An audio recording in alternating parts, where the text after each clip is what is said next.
একইভাবে professor doctor Mohammad Yunus, যিনি এখন এই যে অন্তর্বর্তীকালীন সরকারের প্রধান, তাকে একসময় এই দেশের ফ্যাসিবাদী সরকার সম্মান দেয় নাই, তাকে জেলে পাঠানোর চেষ্টা করেছে, তাকে সাজা দিয়েছে। বেগম খালেদা জিয়া 3 বার প্রধানমন্ত্রী ছিলেন, স্বাধীনতার ঘোষকের স্ত্রী ছিলেন, কিন্তু একজনে একজনকে কিভাবে গত পরশুদিন সম্মান দিয়েছেন? দুইজনের তো সম্মানের জায়গা। আর যিনি পালিয়ে গিয়েছেন তিনি তো একটা রাজনৈতিক পরিবারের সদস্য ছিলেন, তার সম্মানটা তো তিনি নিতে পারেন না। তিনি বিদায় হয়েছে, তিনি গণশত্রুতে পরিণত হয়েছেন, তিনি জনশত্রুতে পরিণত হয়েছেন। কেন? কি কারণে?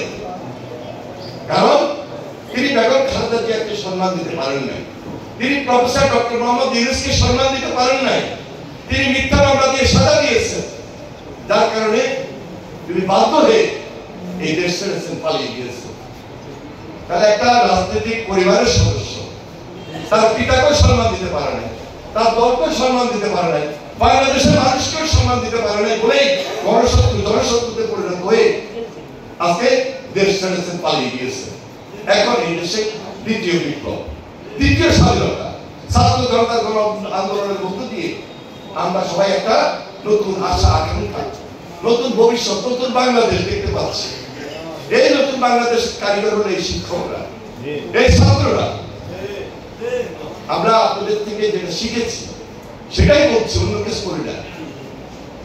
তাহলে আপনাদেরকে আপনাদের জায়গায় আমরা ছোট করে ভবিষ্যতে রাখবো, এই পরিকল্পনা থেকে বের হয়ে যাওয়ার জন্যই আমাদের ভারপ্রাপ্ত চেয়ারম্যান জনাব তারেক রহমান আজকে 31 দফা আপনাদের সামনে নিয়ে এসেছে। এই 31 দফার মধ্যে এক ব্যক্তির শাসন থাকবে, এই 31 দফার মধ্যে পাওয়ার ব্যালেন্স থাকবে, শিক্ষকদের প্রতিনিধি থাকবে, সেখানে স্বাস্থ্য সবার জন্য শিক্ষা, মুক্তিযোদ্ধাদের প্রতি সম্মান, প্রশাসনের প্রতি সম্মান, প্রশাসনের করণীয় কি, ধারাবাহিক কি, রুটিন ওয়ার্ক কি, কাজ কি, প্রত্যেকটা জিনিস সংস্কারের কথা তিনি নিয়ে এসেছেন। তিনি জাতিসত্তার কথা নিয়ে এসেছেন, যেটা রেইনবো নেশনে পরিণত করে বাংলাদেশি আমরা বৌদ্ধ, খ্রিস্টান, হিন্দু, মুসলমান সবাই তো এক দেশ, সবাই তো বাংলাদেশ।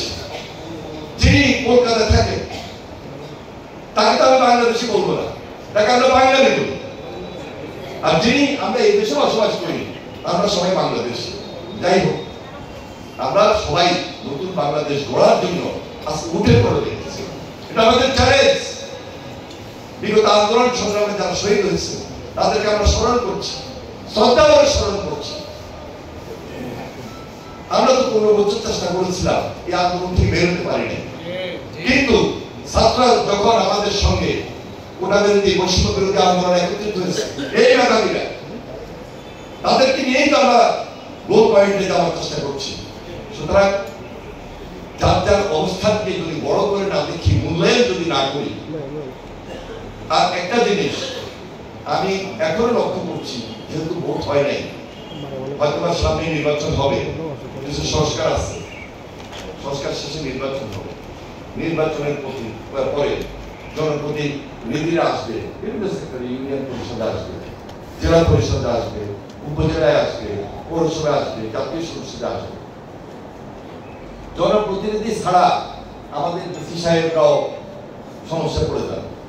সব কাজ ডিসি সাহেবের উপরে চলে আসে, সব কাজ এডিসি সাহেবের উপরে চলে আসে, ইউনো সাহেবের উপরে চলে আসে। আর আমরা নিজেরাও এমন একটা প্রেসারে পড়ে যাই, ইচ্ছা করলে আপনার যে দাবিটা এখন আমি সুপারিশ করতে পারি, কতটুকু হবে কতটুকু হবে না, কিন্তু যখন আমি পার্লামেন্টে যেতে পারবো তখন আমার সেই সুযোগটা হবে।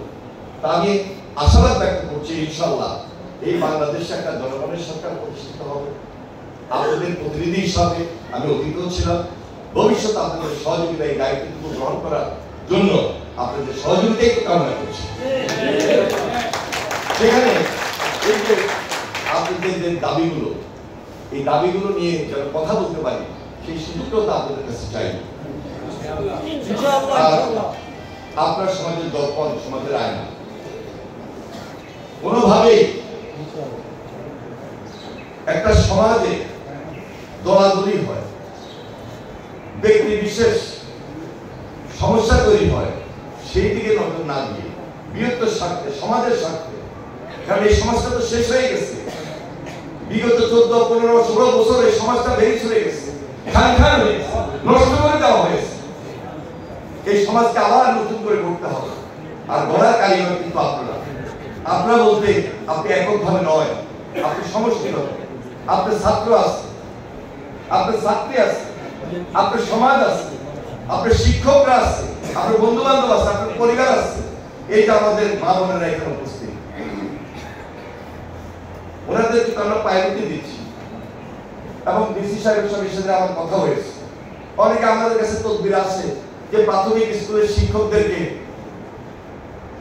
চাকরি হবে, এখনই তদবিরে পোস্টিং চায়। এটা তো হয় না।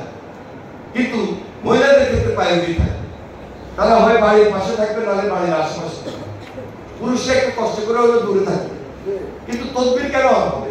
আগে তো চাকরিতে জয়েন করবে, জয়েন করার পর তারপর আপনি ভবিষ্যতে একটা ম্যাচুর অবস্থায় যখন আসবে, তখন হয়তো বা কারো সুবিধা অসুবিধা থাকতে পারে, সেটা হলো ভিন্ন জিনিস।